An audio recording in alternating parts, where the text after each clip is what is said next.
What's up, ladies and gents, Noli here, and welcome to another Payday 2 video. Today we're going to be taking a look at the UMP submachine gun, in-game name Jackal SMG, which was added in the John Wick Weapon Pack DLC just last night, and I have since been slaving away with this weapon because I know it's a fan favorite. I know a lot of you guys want to know, is it actually a unique feeling gun, or with its stats, is it just a simple rip-off of the Krinkov SMG, which has been in the game, well, forever. So I know this weapon is going to be a big selling point to a lot of different people, and hopefully by the end of the video I will have convinced you guys whether it is different or not. There's a lot of things you have to take a look at, and I do have to admit, on stats alone, this weapon looks no different. If anything, it actually looks a little weaker.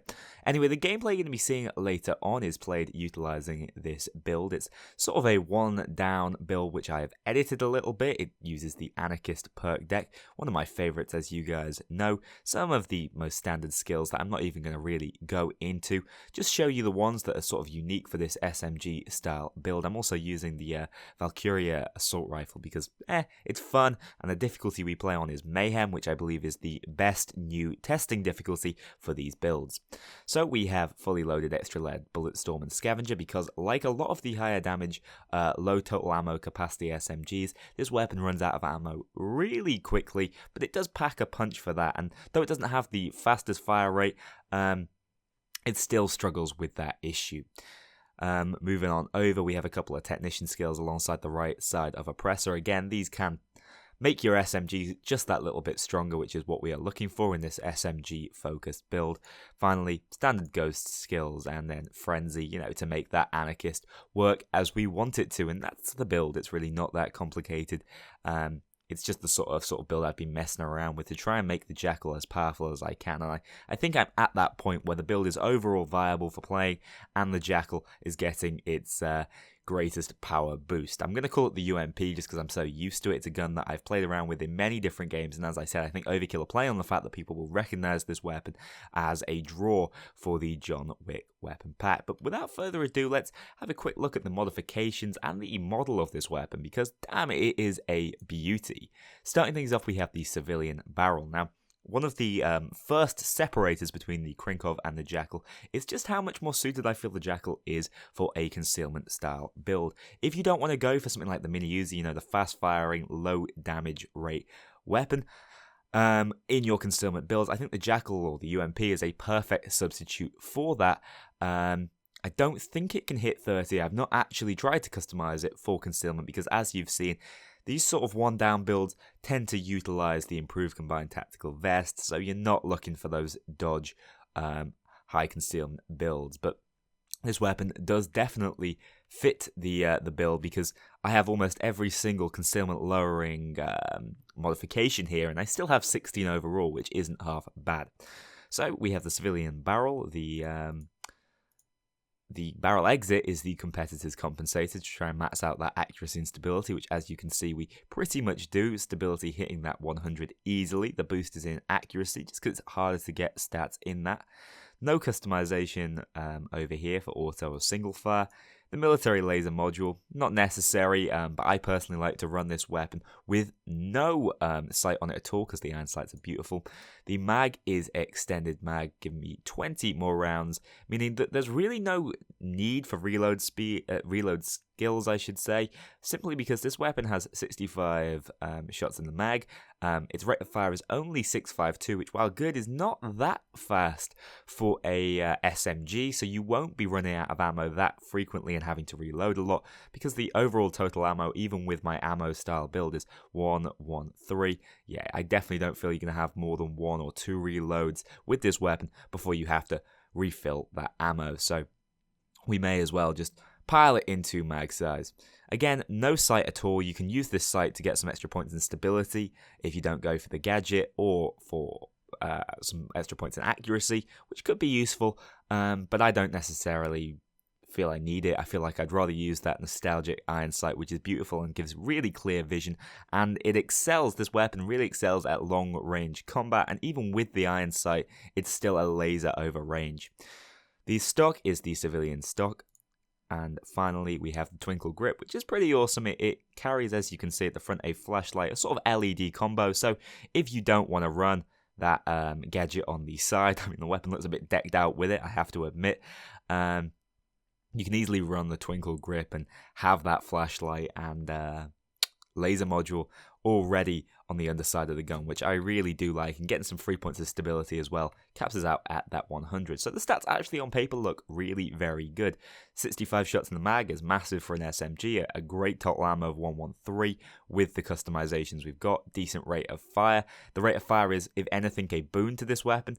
If you shoot too quickly with SMGs, a lot of those bullets are going to be going straight through the air and completely missing every target, and higher rate of fire also obviously increases the recoil. So I think I prefer this weapon to be that high stopping power, slightly lower fire rate, which is what we have. Damage at 86.1, really nothing too bad about that for an SMG. You will tear through most enemy types, especially if you're hitting those headshot multipliers, which obviously do even better the harder the weapon hits. Accuracy at 80, really very solid. Stability at 100. That concealment starting at 24 really gives you options, but I don't feel any need for it. 16 is still not bad, even with the modifications I've given it. And then threat, again, not the world's most important stat at all, so we're not even going to talk about that. But as I said, they look really good on paper, but then if I glide on over, let's actually equip the Krinkov. You can see this weapon has a lot of reds and a lot of whites up against the Krinkov. The only real difference, I should say, is concealment. As I said, this weapon, the UMP, is a much more viable concealment option than these other damage-dealing SMGs. It's got a smaller mag size when fully modified. It's got a smaller rate of, lower rate of fire, lower threat, and all the other stats are absolutely the same. So if anything, it just looks like it's a worse version of the Krinkov, and the only people who are going to get any great use out of it are people who adore the gun from other games, and it has that nostalgic value. And it's not bad in and of itself, but hey, may as well run the Krinkov. It just looks better on paper. However, in-game, I have not found that to be the case, and we're actually going to skip on over now to a little bit of gameplay showing off these weapons, just shooting in the safe house at a glass window, and you'll actually see the difference between them. Starting off with the Krinkov, this thing kicks. Even with those awesome luck and accuracy stats and great stability, this thing kicks. And it fires in all directions. It's got this upward sort of to the left, vertical with a slight angle on it on the recoil, which is actually really difficult to control. I know some people don't have a massive problem with it, but it means if you're really looking to spread large groups of enemies with this weapon, you better be burst firing, and especially over range, taking out snipers, this weapon is going to have a hard time, so you better hope that primary is some form of better range weapon, an assault rifle or a sniper rifle. You can't run this alongside a shotgun really feasibly unless it's a very close quarters heist, whereas the UMP stays almost exactly still. It reminds me of the ACR from the old Call of Duty games. This thing does not kick at all. The only recoil it has, it sort of shoots in a circle, some slightly to the right and slightly vertical recoil, but virtually none. And that's what really makes this weapon stand out. It has those awesome damage dealing stats, but because of the slightly slower rate of fire and the just nature of the weapon, it does not kick much at all and will take snipers out with pinpoint laser accuracy, and I adore it for that. This weapon handles beautifully, and as we move on over to the actual gameplay here, you should actually be able to see just how fully functional this SMG is. So the gameplay you're taking a look at comes from the Boiling Point mission, which I was doing in order to complete the UMP achievement and get one of those awesome new masks. I think it's actually a really fitting heist to actually use this weapon on. It's got a lot of long open sight lines, which often you wouldn't think would be ideal for an SMG. You're looking for those close quarters corridors to fire those bullets out as quickly as possible. But this weapon is nothing like that. It's all about picking off from a distance, though still having the SMG capabilities at close range, that tight hip fire to deal with enemies nice and quickly. But you can see, especially later on in this mission as we're escaping, this weapon takes out snipers before they get a chance to have a shot at you, which is really important on those harder difficulties, especially using frenzy builds where you have very limited health. And also the accuracy works really nicely in this build because helps you get those headshots consistently, which is again important because we need the headshots to regenerate that armor and keep us alive. So it fits perfectly into the build, and overall is just a fantastic all-around weapon. I really do like it. You know, on paper it looks good, but it looks like it is bested by some other weapons. But in practice, it feels amazing. I definitely don't think that means Krinkov is completely useless.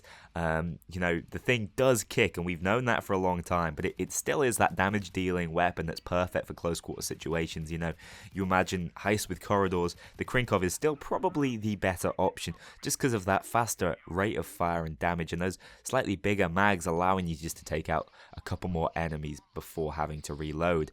And the UMP's reload animation it's pretty lengthy, I have to admit, but having 65 in the mag means you don't have to reload it all that often. You know, it is one of the downsides of the weapon, and it does have a couple, don't get me wrong. It's not a flawless SMG weapon. It's not necessarily going to be the one down difficulty gun, because SMGs just can't be, really. They do struggle somewhat on that difficulty, but on Mayhem, even solo Mayhem, I was finding absolutely no problems at all. 0 downs on boiling points, not too bad, bearing in mind it's an open map with lots of potential sniper spots, and it even deals well with bulldozers. You know, you want those fast fire rate weapons to completely demolish those masks and get those headshots in quickly, but it's still an SMG. You know, with just over 600 fire rate, it still fires pretty damn fast and packs a punch to boot. And I think if you guys paid close attention to those sort of firing range mock-ups I did in the safe house, you could tell only one, even at sort of medium to long range, only one bullet didn't hit the surface area we were aiming at, whereas with the Krinkov, medium to close range, I think only about 5 bullets hit what we were aiming for. I think that's telling you how short a burst you need with the Krinkov compared to the UMP, which fires like a laser beam and still does that damage over range. I really love it for that. I think it's a fun and sort of satisfying weapon to use. You know, admittedly, it doesn't feel like it has that same sort of higher skill ceiling. You know, that the harder to use a weapon is generally rotates, I should say, around the difficulty to control the recoil on it, and the UMP doesn't have that. So, you know, it's a gun for everybody who has the DLC, that is. But the UMP just feels good. It feels like a weapon I've used before, and I enjoy using it, and I found it to be really strong and viable on basically all difficulties. Like I said, 1 down and Death Wish, they're really tough, and SMGs aren't best suited, but this one definitely hangs. You know, it feels like an assault rifle more than an SMG in many ways, and as such you can use it as an assault rifle, and it can fit in if you have a secondary spot free and want to use a more niche primary. You know, the English longbow is currently really very popular for that difficulty, so it can definitely fit into that style of build.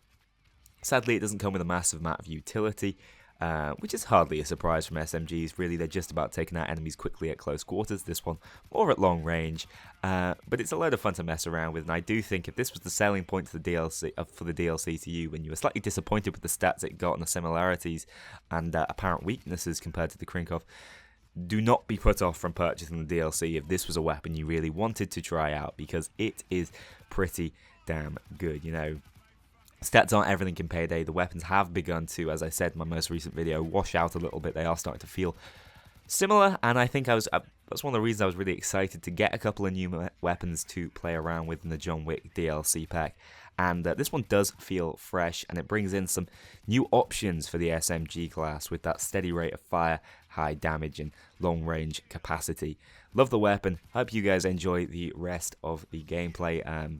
If I was to give this weapon a score out of 10, I think I'd sort of be hesitant to give it a 9 out of 10, because 9 out of 10s really are the exclusive Death Wish top 1 down difficulty weapons. I definitely give it above an 8 though, so let's call it an 8.5 out of 10 weapon. Definitely one of the best in class in terms of the SMGs. I think Overkill knew what they were doing, bringing in a fan favorite weapon and also making it damn powerful and fun to play around with. So guys, this, if you're looking for a reason to buy the John Wick DLC pack, is definitely not one to put you off, let me put it that way. There will be more gun reviews coming out over the course of this week. I'll be trying to do them on consecutive days. I think tomorrow we're going to be taking a look at the pistols, and then finally the sniper rifle.